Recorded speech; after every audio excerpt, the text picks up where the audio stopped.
jika ada permasalahan-permasalahan pertanahan, jangan Langsung. sungkan-sungkan dan ragu untuk datang ke kantor-kantor pertanahan. Jangan gampang terbuai dengan orang-orang yang bilang, oh saya bisa mengurus dengan cepat. Iya, orang ketiga Jangan bukan hanya sampai di dalam hubungan ya, di Jangan dalam sampai pertanahan pun juga. gampang 97 juta sertifikat yang ditangani oleh Kementerian ATR BPN. Hingga masyarakat bisa tidur dengan tenang.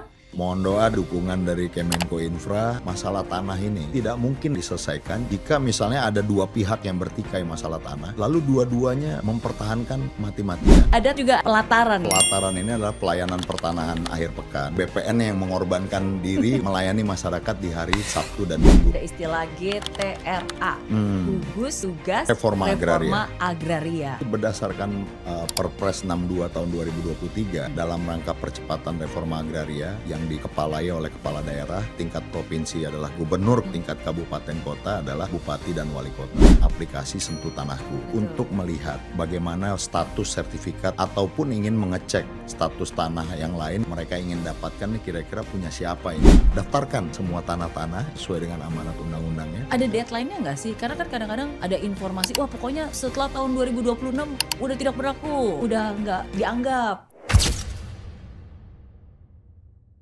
Kalau kita mendengar kata pertanahan, mungkin yang pertama kali terbayang adalah sertifikat tanah. Tapi sebenarnya bagi masyarakat tanah itu jauh lebih dari hanya sekedar dokumen aja. Tanah bisa menjadi rumah pertama sebuah keluarga. Tanah bisa menjadi warisan orang tua. Tanah bisa menjadi modal usaha. Tanah juga bisa menjadi sumber konflik kalau kepastian hukumnya tidak jelas. Dan kita tahu di masyarakat masih ada banyak pertanyaan. Kenapa sih mengurus tanah kadang kok rumit? Kenapa sih mungkin masih ada sengketa? Dan gimana caranya untuk bisa melindungi masyarakat dari praktek mafia tanah? Dan di era digital seperti sekarang, apakah layanan pertanahan bisa menjadi lebih cepat, lebih transparan, dan lebih mudah dipahami? Nah, hari ini kita akan membahas satu topik yang sangat dekat dengan kehidupan banyak orang. Transformasi layanan pertanahan dan reforma agraria.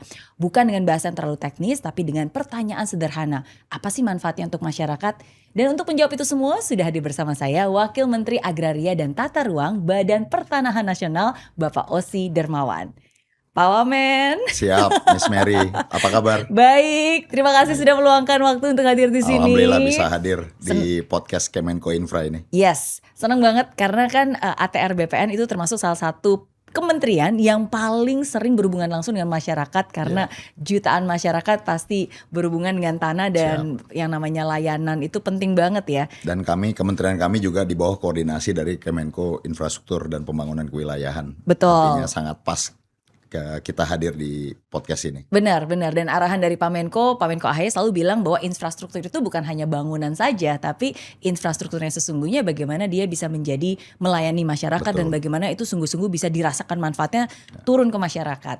Nah, kalau ngomongin tentang transformasi layanan, seperti ini menjadi prioritas utama juga ya di ATR BPN ya? Ya pasti Miss Mary, artinya kalau kita bicara pertanahan, sebagaimana tadi pembukaan dari Miss Mary, ini menguasai hajat hidup orang banyak, sehingga tentu harus dikelola dengan sangat baik. Dalam kementerian kami, pertanahan dan tata ruangnya.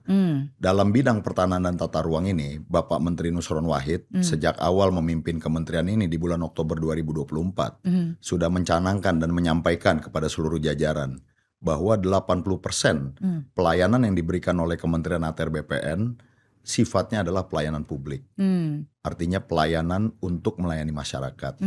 Sehingga indikator keberhasilannya adalah bahwa publik dalam menerima layanan pertanahan dan tata ruang tersebut terpuaskan. Karena pasti publik, konsumen ingin agar permasalahan pertanahan yang dibawa ke kantor-kantor pertanahan itu bisa diselesaikan dengan cepat. Dan juga dengan biaya yang sesuai dengan peraturan perundang-undangannya, artinya bebas dari pungli. Saya pikir dua hal itu yang kemudian terus ditanamkan oleh Pak Menteri bahwa kita harus mencapai satu misi bahwa kita menghadirkan pelayanan pertanahan yang cepat dan juga sesuai dengan biaya yang diatur dalam peraturan perundang-undangan, tidak membuka celah untuk pungli ataupun korupsi. Nah dari transformasi layanan itulah kemudian Pak Menteri menetapkan dua pilar utama. Bagaimana transformasi layanan ini bisa dilakukan dengan berhasil. Yang pertama tentunya kaitannya dengan pembenahan sistem. Dan yang kedua adalah pembenahan SDM, sumber daya manusianya. Dua pilar inilah yang kemudian difokuskan oleh Pak Menteri dan seluruh jajaran Kementerian ATR BPN yang outputnya mudah-mudahan bisa menghadirkan pelayanan pertanahan dan tata ruang yang lebih baik bagi masyarakat. Oke, dan itu penting banget karena hampir banyak orang kan juga pasti berhubungan dengan tanah ya. Semua kan juga pasti memiliki tanah dan seringkali kadang-kadang kita tuh bingung ini kok lama atau enggak, apakah harus datang berkali-kali atau prosesnya bisa dilacak atau enggak, atau bahkan kita di transparansi harganya sehingga kita juga bisa tahu informasi yang benar seperti apa.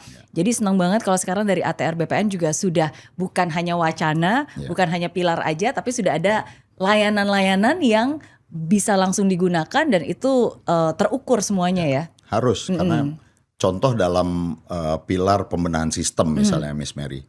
Pembenahan sistem ini kita berbicara bagaimana kita mensimplifikasi, mempermudah proses bisnis yang dilakukan oleh kantor pertanahan sebagai garda terdepan pelayanan kita di kabupaten kota ataupun di kantor wilayah BPN di tingkat provinsi atau di kementerian sendiri di tingkat pusat.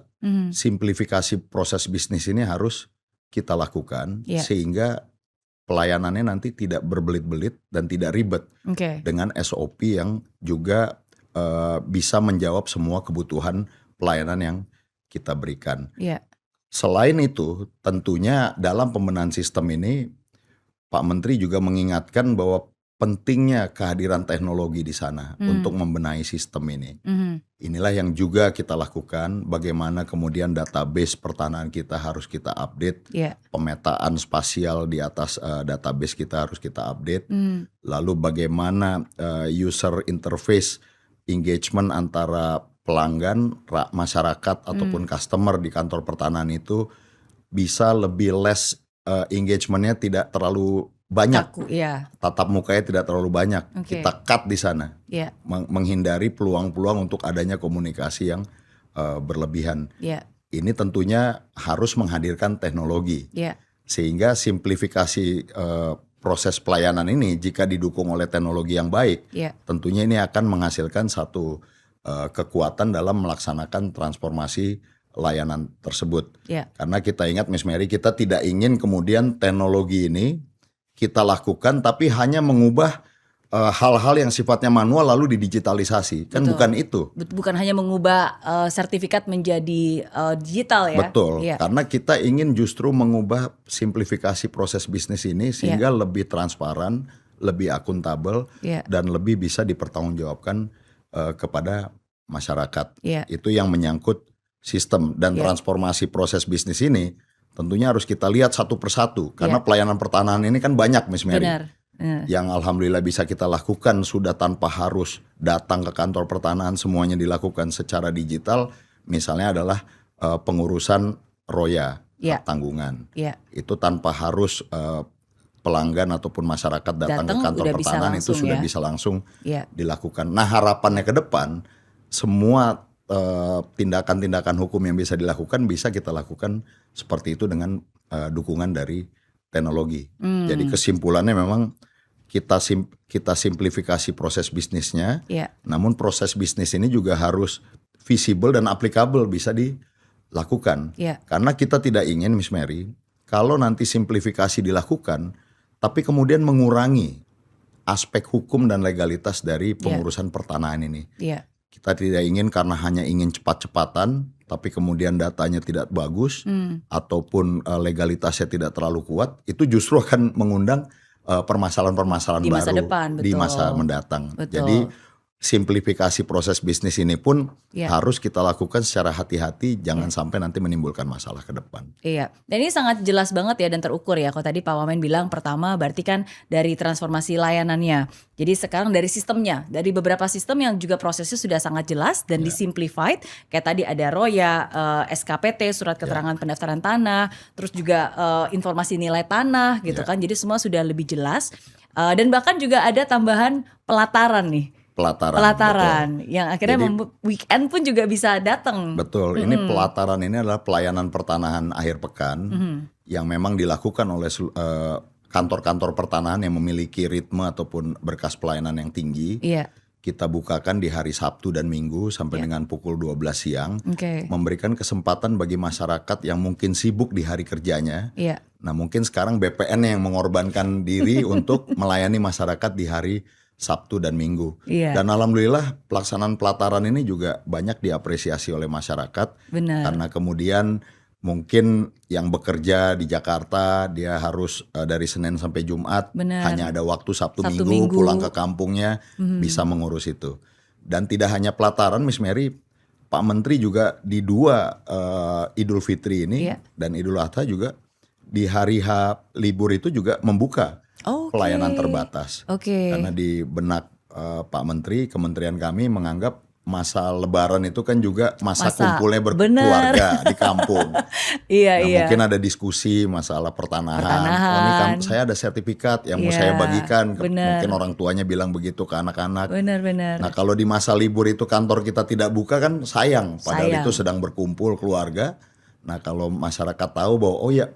kantor pertanahan buka di masa libur tersebut, Bisa mereka langsung datang diurus ya. langsung diurus mumpung keluarganya sedang semua berkumpul di kampung halaman. Iya. Dan ini juga menjadi spirit dan semangat kami di Kementerian ATR BPN berharap agar masyarakat bisa mengurus masalah pertanahannya secara langsung Iya. tanpa mempercayakan kepada orang Iya. ataupun pihak-pihak yang tidak berkepentingan. Iya. Karena ini sangat berbahaya Miss Mary. Betul. Menyerahkan dokumen-dokumen pertanahan asli kepada orang Ke calo yang gitu kepada atau orang mungkin ketiga. calo ataupun orangnya lain yang mungkin awalnya kita percaya tapi kemudian dia kerasukan sesuatu dan akhirnya menyalahgunakan kan Iya. akhirnya yang rugi kita. Benar. Jadi saya juga menghimbau di podcast ini berharap agar masyarakat jika ada permasalahan-permasalahan pertanahan jangan Langsung. sungkan-sungkan dan ragu untuk datang ke kantor-kantor pertanahan untuk menanyakan Oke. apa yang bisa dibantu oleh kantor pertanahan. Iya, jadi jangan sampai ada orang ketiga ya. Orang ketiga Jangan bukan hanya sampai di ada dalam hubungan ya, di Jangan dalam sampai pertanahan pun juga.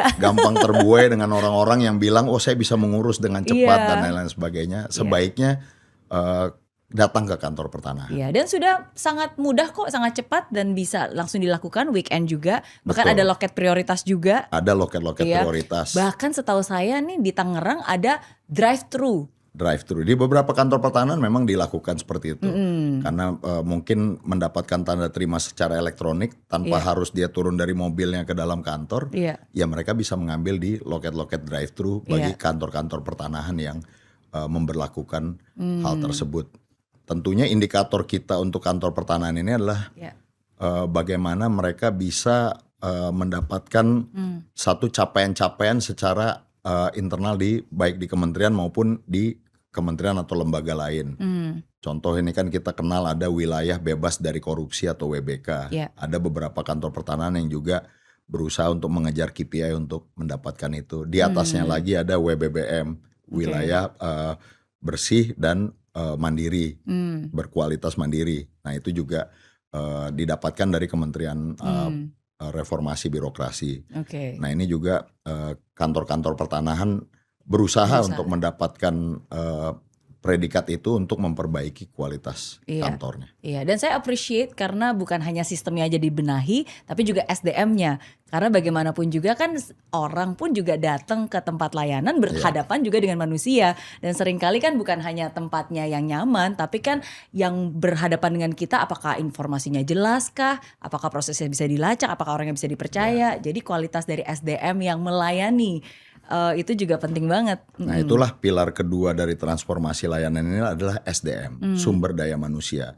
Sebagus apapun proses bisnis, Ya. sebagus apapun teknologi yang diterapkan, Ya. namun jika operator SDM yang mengelola proses bisnis dan teknologi ini juga tidak berintegritas, tidak memiliki satu artinya profesionalisme yang baik, ini tentunya tidak akan bisa berhasil dilakukan. Jadi SDM juga memegang peranan penting Ya. dan alhamdulillah SDM di kementerian kami juga Miss Mary ya sangat capable dalam menangani masalah-masalah pertanahan, Berkompetensi juga berkompetensi ya. dan inilah yang terus kita jaga dan bahkan kita tingkatkan Oke. agar insan-insan Kementerian ATR BPN atau insan-insan BPN di daerah ini semakin bisa dilengkapi kapasitasnya, kompetensinya, Ya. apakah itu pelatihan, pendidikan secara internal di kementerian melalui BPSDM yang ada di kementerian kami, ataupun mungkin intake awalnya kalau memang itu berasal dari sekarang Politeknik STPN kita yang berada di Oke. Yogyakarta. Oke. Nah ini terus kita genjot supaya kualitas SDM kita juga semakin baik. Ya. Dan tentunya selain pendidikan dan latihan, juga pola karir sumber daya manusia kita di Kementerian ATR BPN juga mendapatkan perhatian khusus dari kementerian kami, dalam hal ini Bapak Menteri. Oke. Bagaimana agar tour of duty-nya, ya kan, rotasi jabatannya, bahwa dia melayani, kalau dia dari eselon 4 naik ke eselon 3, dari tingkat kantor pertanahan yang lebih rendah pelayanannya naik ke kantor pelayanan yang lebih besar, mungkin pindah ke Kanwil. Nah, pola rotasi jabatan ini harus jelas. Oke. Harus Jadi ada jenjang jenjang karir juga. yang Oke. dia mendapatkan pengalaman bertahap, bertingkat dan berlanjut. Iya. Jadi tidak langsung promosi langsung di kantor pertanahan yang besar misalnya. Iya. Nah, kalau dia jajaki dulu dari kantor pertanahan yang kecil, meningkat ke yang menengah, meningkat ke yang besar, tentunya ini sangat baik. Iya. Selain itu juga tour of area. Iya. Tour of area ini juga penting karena Indonesia ini sangat majemuk, Benar. daerah barat, daerah tengah, Bukan cuma di daerah kota timur, tertentu aja ya. dengan masalah kompleksitas pertanahan di masing-masing daerah. Nah, harapan kita SDM di Kementerian ATR BPN ini juga bisa merasakan atmosfer bekerja di wilayah barat, mungkin di Sumatera, di Kalimantan bagian barat, lalu juga di tengah, di Jawa dengan tingkat berkas yang cukup tinggi, atau mungkin di wilayah timur dengan kekhasan masyarakat yang ada di sana. Nah, kalau tour of area ini juga diatur secara baik, sehingga pada saatnya nanti di posisi eselon 2 atau eselon 1 mereka sudah pernah merasakan pengalaman bekerja di 3 zona di seluruh Indonesia ini, kami pikir juga akan memperkuat dan melengkapi kemampuan dan kompetensi dia dalam menghadapi kemajemukan masyarakat. Betul. Sehingga pada saat dia mungkin berdinas di kementerian, di kantor pusat, punya pengalaman, pernah menangani di Sumatera, daerah, pernah mungkin di Maluku, Iya. pernah mungkin di Kalimantan. Iya. Dan Bapak Menteri menyampaikan untuk tour of time-nya, artinya waktu mereka melayani ataupun bekerja di masing-masing area ataupun kantor pertanahan itu adalah Berapa lama? selama 2 tahun. 2 tahun. Jadi juga ada kepastian berapa lama saya berada di sini. Jangan sampai dipindahkan terus nggak balik-balik. Iya. Nah, ini yang sedang kita upayakan. Tentunya ini work in progress, Miss Mary. Iya. Tapi kira-kira foundationnya itu yang akan dilakukan oleh kementerian kami terkait dengan transformasi layanan dalam menyasar untuk bidang sistemnya dan bidang SDM-nya. Iya, dan walaupun masih work in progress tapi sudah ada hasilnya dan sudah dirasakan Insya ya. Allah mudah-mudahan. Iya, karena kan saya setuju banget Indonesia itu kan bukan hanya kota tertentu aja, bukan hanya Jawa saja, tapi kan lebih banyak di daerah-daerah. Jadi dengan adanya tadi bukan hanya tour of duty, tapi tour of area, tour of time-nya juga gitu. Oh, hafal nih saya. Itu menurut saya win-win karena bukan hanya orangnya juga jadi punya pengalaman di daerah tertentu, tapi kan juga ada transfer of knowledge dan ada keberlanjutan juga sehingga ya semua juga bisa lebih merata ya. Ya. Kita juga menghindari dengan seperti itu adanya istilahnya personel-personel yang terlalu lama di satu bidang tertentu, yang mungkin kalau namanya kita bekerja di satu tempat sudah cukup lama, tentunya spirit dan semangat itu akan semakin memudar, dan itu yang kita tidak harapkan terjadi. Semua harus terus bersemangat dengan tantangan baru, tapi juga punya kejelasan. Jadi bukan hanya diperbankan aja nih yang di-rotate nih, di pertanahan juga.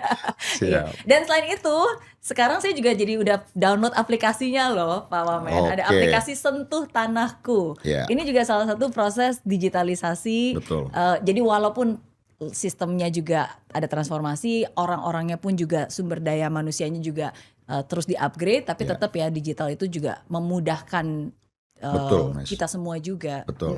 Jadi kaitannya dengan teknologi, tentunya ini adalah continuity dari pekerjaan Kementerian ATR BPN dari menteri-menterinya yang lama. Ini kita lanjutkan terus untuk mengupdate sistem informasi kita, termasuk juga yang tadi Miss Mary sampaikan, aplikasi Sentuh Tanahku yang bisa di-download oleh masyarakat untuk melihat bagaimana status sertifikat mereka masing-masing. Iya. Ataupun ingin mengecek status tanah yang lain yang mungkin mereka ingin dapatkan nih, kira-kira punya siapa ini. Bener, bisa Ya lo kan? langsung lihat ada cari bidang, cari berkas Betul. gitu kan. Bisa lihat antriannya Betul. juga. Sehingga kalau diperlihatkan fotokopi sertifikat, ingin mungkin ada jual beli di sana, bisa dicek dulu bener gak ini atas namanya orang ini, atau ini sertifikat palsu. Karena kan model sertifikat yang lama itu yang bentuk buku, Iya. warna hijau tentu lebih rawan dan lebih riskan untuk diduplikasi atau digandakan. Jadi aplikasi Sentuh Tanahku ini mendata semua sertifikat yang beredar di masyarakat, yang bisa di-download oleh masyarakat. Mereka bisa mengecek sertifikat mereka sendiri, Iya. ataupun juga mengecek bagaimana jika ingin meng-acquire sertifikat lahan-lahan yang lain-lain. sertifikat lainnya. Oke. Dan tentunya selain Sentuh Tanahku, kita juga punya kalau yang secara open ataupun terbuka adalah aplikasi Bumi ATR BPN. Di situ kita bisa melihat bidang-bidang tanah yang mungkin sebagai informasi awal bagi masyarakat, mengecek apakah tanah saya betul ada di sana atau tapi memang di Bumi ATR BPN tentunya tidak selengkap di aplikasi Sentuh Tanahku. Oke. Karena Bumi ATR BPN ini hanya memperlihatkan bidang ini nomor nibelnya adalah sekian dan ini adalah statusnya hak guna bangunan, hak milik atau HGU dan lain-lain. Tidak disebutkan subjeknya di sana. Oke. Dan juga yang ketiga yang juga bisa diakses melalui internet adalah Gistaru. Gistaru. Jadi Gistaru Oke. ini juga masalah geospasial tata ruang Oke. untuk mengetahui bagaimana rencana tata ruang provinsi, kabupaten, kota di suatu daerah jika biasanya ini investor-investor yang ingin tahu ini kira-kira tanah ini boleh nggak untuk kawasan industri, boleh nggak untuk dibangun perumahan, boleh nggak untuk sawah dan lain-lain. Nah ini harus bisa dilakukan pengecekannya melalui Gistaru. Selain tentunya untuk memastikan ya kembali bisa datang ke kantor pertanahan atau dinas tata ruang di daerah tersebut untuk mengecek dan meng-cross-check terkait dengan Oke. hal tersebut. Iya, iya. Jadi niat baik dilakukan dengan baik juga untuk kebaikan bersama. Betul. Hanya saja kadang-kadang banyak orang itu punya asumsi-asumsi yang salah dan ketakutan tersendiri gitu. Kadang-kadang pikir, wah kalau gitu sertifikat tanah saya nih masih berlaku nggak nih kalau nanti semuanya digital? Terus nanti aman nggak nih kalau orang bisa ngecek? Nah jadi hal-hal seperti itu, asumsi-asumsi ketakutan seperti itu kadang masih suka ada tuh Pak Wamen. Iya. Gimana Artinya caranya? saat ini kan memang sudah diperkenalkan pula yang kita sebut sebagai sertifikat elektronik. Tujuannya adalah untuk meminimalisir terjadinya pengrusakan, duplikasi terhadap sertifikat yang berbentuk buku. Karena kalau sertifikat berbentuk kertas dan buku ini kan bayangkan misalnya seperti nauzubillah terjadi bencana, banjir, gempa sehingga ini bisa merusak buku yang ada. Nah kalau ini sifatnya fisik artinya kan harus didaftarkan lagi kantor pertanahan untuk dikeluarkan buku yang baru. Tapi sekarang di kementerian sudah diperkenalkan sertifikat elektronik di mana fisiknya tetap diberikan dalam bentuk satu lembar kertas. Tapi datanya juga bisa masuk ke dalam aplikasi Sentuh Tanahku itu secara elektronik juga ada. Sehingga jika yang ini hilang, ini kapanpun bisa kemudian dilakukan pencetakan kembali di kantor pertanahan. Jadi akan lebih meminimalisir pengrusakan dan duplikasi terhadap yang berbentuk buku. Jadi sekarang setiap tindakan hukum yang dilakukan atas sertifikat yang dimiliki oleh masyarakat sekarang ini dikembalikannya adalah dalam bentuk sertifikat elektronik.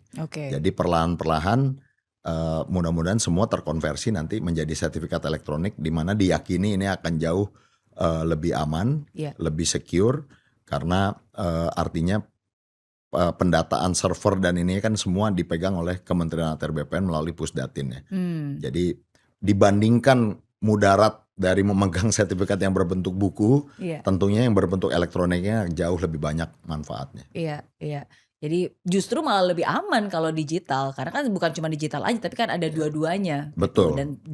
Dan jelas lah gitu. Betul. Maksudnya nggak mungkin diduplikasikan. Ya tentunya kementerian terus mewaspadai bagaimanapun dengan perubahan pola yang dilakukan, migrasi dari sertifikat yang berbentuk fisik menjadi elektronik. Ini kan modus-modus mafia tanah juga akan berkembang. Kejahatannya juga akan beradaptasi dan bertransformasi.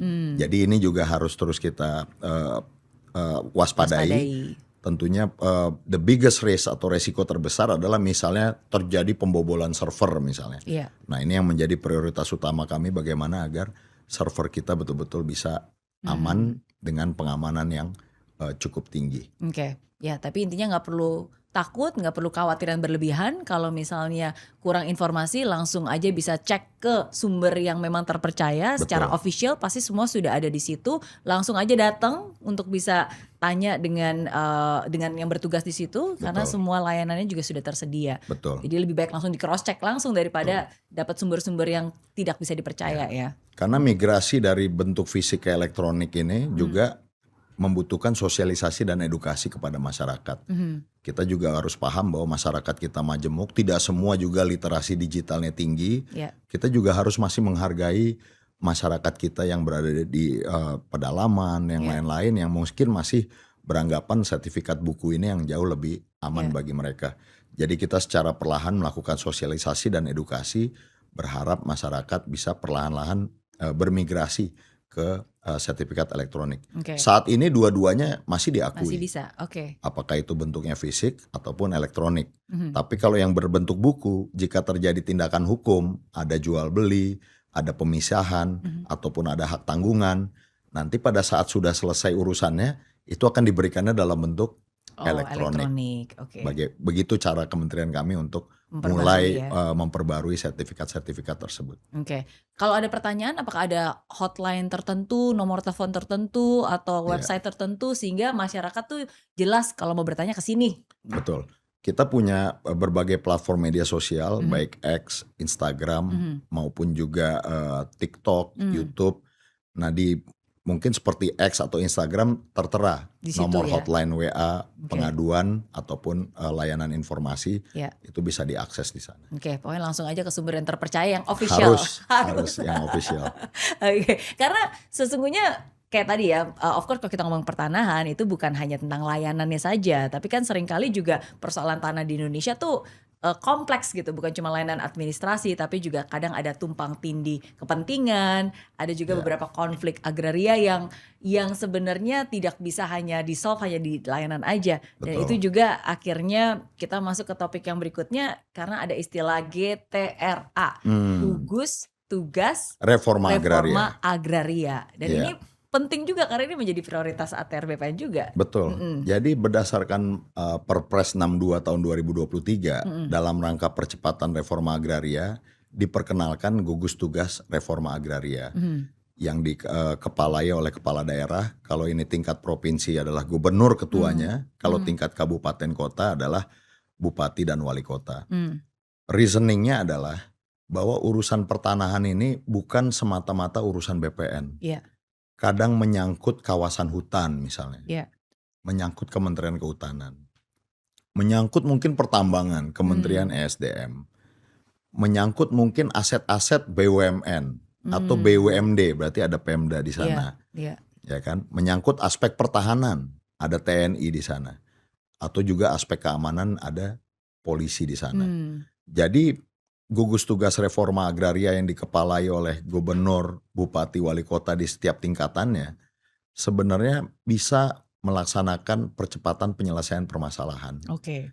Di mana satu konflik, kalau konflik kan artinya ini sudah sengketa yang agak kuat gitu, Iya. Miss Mary, atau perkara yang udah agak lebih luas, bisa apakah antar masyarakat dengan perusahaan, masyarakat dengan negara, yang kira-kira berpotensi untuk menimbulkan instabilitas, ya bisa dilakukan satu forum yang kita namakan gugus tugas reforma agraria ini diaktifkan untuk mencari penyelesaian atas permasalahan tersebut. Sekali lagi spiritnya adalah supaya diperdengarkan semua pandangan, pendapat terkait dengan permasalahan pertanahan tersebut dari berbagai stakeholder. Kita bisa dengar dari data pertanahannya, dari data spasial peta-petanya, pemetaannya dari PPN misalnya. Lalu dari aspek hukumnya, mungkin dari Kejaksaan Tinggi atau Kejaksaan Negeri bisa memberikan pandangan. Dari aspek keamanannya dari Polres ataupun Polda. Dari aspek pertahanan, lalu juga dari unsur Forkopimda, tergantung permasalahan pertanahannya. Kalau menyangkut tata ruang berarti ada dinas tata ruang di sana. Kalau mungkin menyangkut sempadan sungai, Mungkin ada Dinas Pekerjaan Umum di sana atau BBWS yang ada di Oke. daerah tersebut. Nah, duduk bersama untuk mencari solusi Oke. terhadap hal tersebut. Oke. Nah, kita pikir dengan adanya Perpres ini tentunya akan membantu untuk bisa mempercepat mencari solusi atas permasalahan-permasalahan yang terjadi. Iya. Inilah yang kemudian kita sosialisasikan kepada seluruh daerah bahwa ternyata kepala daerah juga punya peran penting loh dalam Sangat. menyelesaikan pertanahan. Betul, karena kan setiap daerah kan punya punya ininya sendiri ya, Betul. pemetaannya sendiri, punya Betul. backgroundnya sendiri. Betul. Mm-mm. Ya artinya disitulah kemudian GTRA bisa Oke. dimanfaatkan dan dioptimalkan. Mm-mm. Karena sekali lagi Miss Mary, kita tidak ingin terjadinya sengketa, Iya. konflik ataupun perkara pertanahan di mana. Iya. Namun kita juga harus mengerti dan memahami perjalanan bagaimana masalah pertanahan ini ditangani di Indonesia. Iya. Sejak Undang-Undang Pokok Agraria terbit di tahun 1960, Iya. di situ kan mulai administrasi pertanahan diberlakukan di Indonesia. Iya. Nah, dari tahun 60 ini tentunya sudah puluhan tahun ke tahun 2026 ini, teknologinya yang dulu mungkin bagaimana cara pengukurannya lebih tradisional, sekarang sudah lebih canggih. Mhm. Dulu mungkin database pertanahannya yang dikelola apakah itu oleh kelurahan, lalu kadang mungkin ada pemekaran, nanti kantor lurahnya dipisah dua, berkas-berkasnya ada yang dipindahkan, ada yang tercerai-berai dan lain-lain. Nah, ini kita juga harus mengetahui sejarah tanah ini juga panjang, Miss Mary. Iya, betul. Itulah yang kemudian bagaimana memungkinkan terjadinya satu perkara-perkara ataupun sengketa pertanahan karena perbedaan cara pengukurannya Iya. dulu dengan sekarang. Betul. Sekarang ternyata lebih canggih. Kan Mungkin dari ukuran atas bisa akurasinya di-capture. lebih Iya. kuat daripada teknologi yang zaman dulu. Iya. Tapi zaman dulu itulah yang sudah terbaik. Iya. Mungkin kita 100 tahun ke depan ada lagi teknologi yang lebih canggih dari sekarang. Iya. Nah, adjustment inilah yang menyebabkan bisa terjadinya adanya tumpang tindih. Oke. Mungkin juga human error di era-era dulu bagaimana dia menggambar Mengukur, secara gambar. manual di dalam buku tanahnya dan lain-lain. Tapi itu semua tentunya kita harus kelola dan kita lakukan perbaikan sekarang ini. Oke. Karena pertanahan ini jika ingin pengelolaannya baik, hal yang terpenting adalah data pertanahannya harus baik pula. Karena kan kita tahu kan Miss Mary, garbage in, garbage Habis out. out, benar. Kalau datanya kurang bagus, pasti keluarannya akan jadi jelek. Iya. Nah, inilah yang tidak kita inginkan ke depan sambil kita menata lagi permasalahan-permasalahan masa lalu yang menjadi tanggung jawab kami di kementerian sekarang harus kita selesaikan tanpa harus menyalahkan siapapun. Iya, iya. Nah, jadi ini gunanya GTRA sebagai meja besar, tempat duduk bersama sehingga stakeholder bisa saling duduk untuk bisa ya diskusi untuk lihat ini seharusnya seperti apa ya. Betul. Karena kan memang kayak tadi permasalahan tanah itu nggak cuma simpel doang, bukan hanya batasan yang berbeda, bukan Ya. hanya tumpang tindih, tapi seringkali seperti yang tadi Pak Wamen bilang, kadang-kadang tuh mungkin ilustrasinya ada penduduk yang memang sudah tinggal di situ selama bertahun-tahun, tapi ternyata tanah itu dimiliki oleh Pemda Ya. contohnya, atau Ya. mungkin ingin digunakan untuk kebutuhan industri. Ya. Terus misalnya investor sudah membeli, harusnya udah punya izin untuk bisa Ya. membangun pabrik, tapi ternyata ada perubahan, ternyata mungkin harus jadi sawah. Nah, jadi hal-hal seperti ini yang tidak bisa hanya diselesaikan di BPN, ATR BPN aja, Betul. tapi harus Kolaborasi. harus kolaborasi. Kami membutuhkan. Benar. Ya, karena kita tidak mungkin menentukan segala sesuatunya sendiri, apalagi itu sudah menyangkut tugas fungsi ataupun domain dari kementerian atau lembaga lainnya. Contoh kayak aset BUMN misalnya, itu kan Iya. kita harus deal dengan kementerian BUMN juga, Iya. harus mengetahui.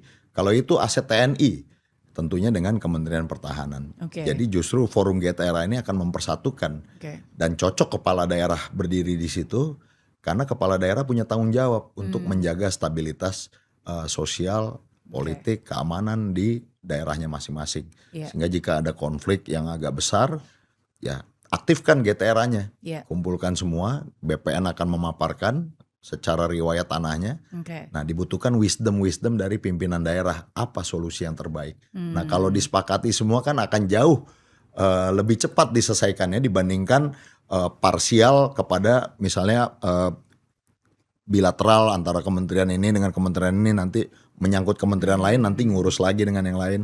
Tapi kalau semuanya duduk bersama kan ini akan sangat baik dan lebih cepat kita menyelesaikan permasalahan. Oke, dan itu berarti dikoordinir oleh ATR BPN. Ya artinya dikoordinirnya oleh kepala daerah sebagai Oke. ketua GTRA, namun BPN memberikan data-data pertanahannya. Oh, oke. Data riwayat tanah, kalau Ya. dibutuhkan paparan, Ya. menjelaskan lahan itu sebenarnya seperti apa, Oke. versi BPN nanti akan dikeluarkan. Oke. Tapi kan kadang-kadang dalam penyelesaian permasalahan kita mendapatkan data pertanahan, Ya. disesuaikan dengan wisdom lokalnya di sana seperti apa, wisdom pemimpin seperti apa. Nah kita carikan solusi. Oke. Kadang Miss Mary, masalah tanah ini tidak mungkin dimenangkan ataupun diselesaikan jika misalnya ada dua pihak yang bertikai masalah tanah, lalu dua-duanya mempertahankan mati-matian. Tidak akan pernah ada Nggak jalan bisa. keluar. Dan Iya. yang akhirnya kedua-duanya juga tidak akan Rugi. bisa memanfaatkan tanah tersebut. Iya. Jadi memang dibutuhkan juga artinya keterbukaan dan juga keinginan Iya. untuk take and give. Itulah kemudian yang kita kedepankan dalam penyelesaian permasalahan pertanahan adalah mediasi yang pertamanya. Iya. Ya kan diharapkan ada satu kesepakatan.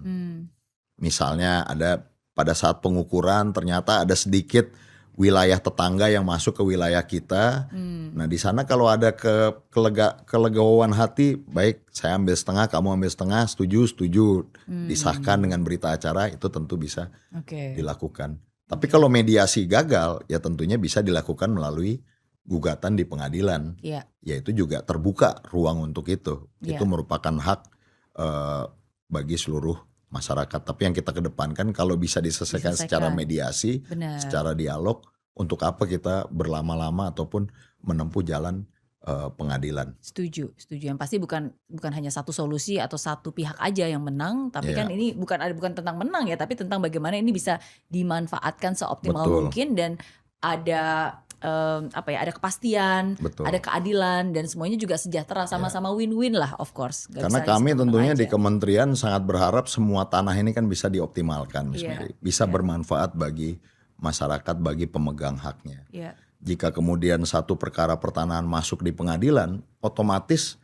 statusnya kan jadi status quo. Benar. Tidak bisa dilekatkan hak, tidak bisa dijadikan tanggungan, Iya. tidak bisa dilakukan usaha dan lain-lain. Kan akhirnya yang merugi juga bangsa Semua. kita. Benar. Sehingga ya kita berusaha menyelesaikan satu demi satu permasalahan-permasalahan pertanahan yang ada. Dan alhamdulillah semua punya spirit yang tinggi di Kementerian ATR BPN. Benar. Tentunya masih banyak kekurangan Miss Mary, kita harus akui itu. Tapi kita terus berupaya memperbaikinya dengan yang tadi itu GTRA salah GTRA. satunya. Iya. Dan juga transformasi layanan. Iya. Work in progress. Work in progress. Oke. Terakhir berarti harapan dari Pak Wamen Osi, kira-kira nih misalnya 5 tahun ke depan itu sebenarnya pengennya tuh seperti apa yang diharapkan dengan adanya transformasi ini, dengan Ya. adanya banyak hal yang sedang dilakukan. Ya artinya kita sangat berharap tentunya Kementerian ATR BPN dalam melaksanakan tugas dan fungsinya kepada masyarakat, utamanya dalam memberikan pelayanan ke masyarakat, kita berharap masyarakat lebih mendapatkan kemudahan dalam mengurus pertanahan. Karena kita tahu tanah ini pasti menyangkut hidup mereka. Ya. Kita harus berempati terkait hal itu dan kita menganggap semua masalah tanah itu sangat penting karena menyangkut hajat hidup orang banyak. Kita berharap agar transformasi layanan yang kita lakukan, baik itu dari sisi perbaikan sistem dan SDM ini, membuahkan hasil yang lebih baik sehingga pada saat masyarakat datang ke kantor pertanahan, mereka akan merasakan kepuasan. Datang ke kantor pertanahan, disambut di loket-loket dengan senyum, membawa permasalahan, Ya. datang ke kantor pertanahan, diberikan solusi-solusi. Iya. Jika itu tidak ada permasalahan, berarti berkasnya bisa dilakukan sampai keluar sertifikatnya. Jika itu ada permasalahan, bisa dicarikan solusi, jalan keluar bagi masyarakat atas setiap permasalahan yang dihadapi.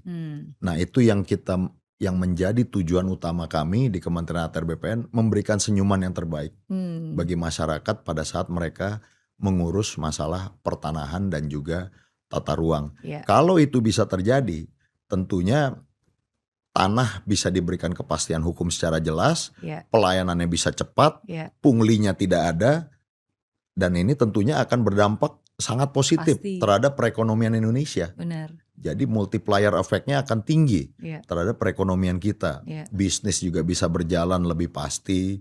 Masyarakat bisa mendapatkan kepastian jika mereka mungkin punya UMKM, mereka ingin jaminkan sertifikat tanahnya bisa mendapatkan tambahan Iya, modal. ada nilai ekonomis juga. Lalu mereka bisa putar lagi untuk kesejahteraan mereka, sehingga tanah juga punya peran yang sangat penting dalam mendukung perekonomian nasional. Dan itu harapan kami di Kementerian ATR BPN, mudah-mudahan kami bisa menjawab tantangan tersebut, memberikan pelayanan yang sebaik-baiknya bagi masyarakat dimanapun berada. Sehingga masyarakat bisa tidur dengan tenang. Amin. Tidurnya pun juga bisa tersenyum ya. Ya, Karena tahu amin. aset-asetnya itu sudah punya kepastian, Amin. aman, dan bisa digunakan untuk kesejahteraan keluarga juga. Ya, saat ini sekitar 97 juta sertifikat Miss Mary yang ditangani oleh Kementerian ATR BPN.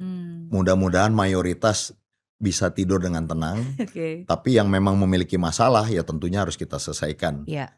Tapi yang mayoritasnya dari 97 juta itu kan alhamdulillah mungkin Miss Mary juga punya sertifikat bisa tidur dengan tenang.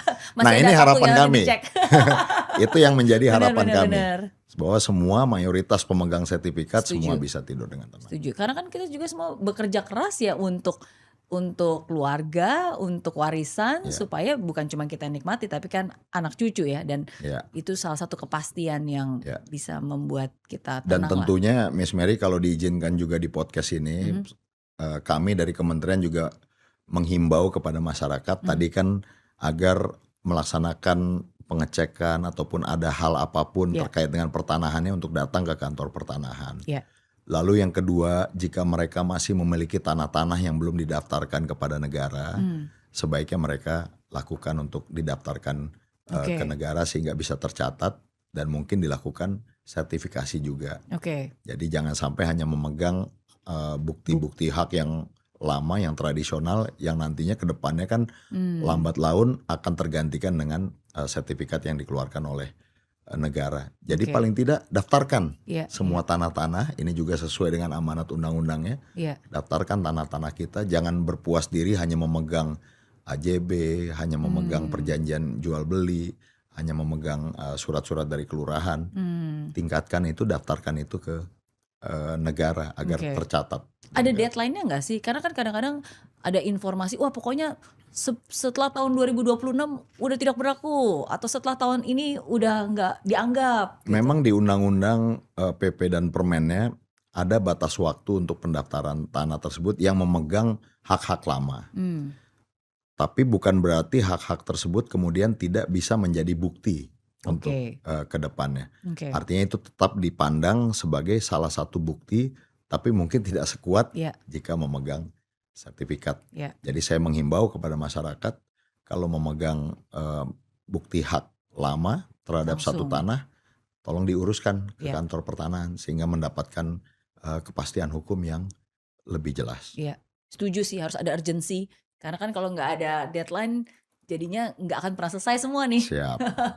Oke, terima kasih sekali lagi Pak Wamen sudah membantu mengklarifikasi. Saya belajar banyak dan hati lebih tenang karena tahu kalau misalnya ada kebingungan, ada pertanyaan, selalu tahu kemana kita harus bertanya, kemana kita harus datang, kemana kita bisa mendapatkan layanan yang pasti. Mohon doa dari Miss Mary, dukungan dari Kemenko Infra agar kami di Kementerian ATR BPN bisa amanah dan juga melaksanakan tugas-tugas pelayanan pertanahan dan tata ruang ini dengan sebaik-baiknya bagi masyarakat. Amin.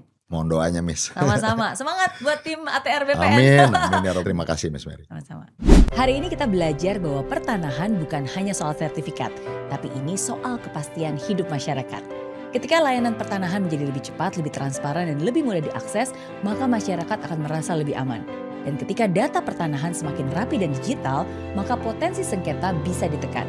Ketika reforma agraria berjalan dengan kolaborasi yang kuat, tanah tidak hanya menjadi aset, tapi juga menjadi jalan menuju kesejahteraan. Dan inilah pesan penting yang perlu kita pahami bersama. Pembangunan besar yang selalu dimulai dari hal yang sangat mendasar. Salah satunya adalah kepastian atas tanah. Karena bagi masyarakat, tanah yang jelas bukan hanya membuat pembangunan lebih pasti, tapi tanah yang jelas bisa membuat hidup lebih tenang. Saya Mary Riana dan sampai bertemu di episode Inframi berikutnya. Dream big, work hard, and never give up. Indonesia pasti bisa.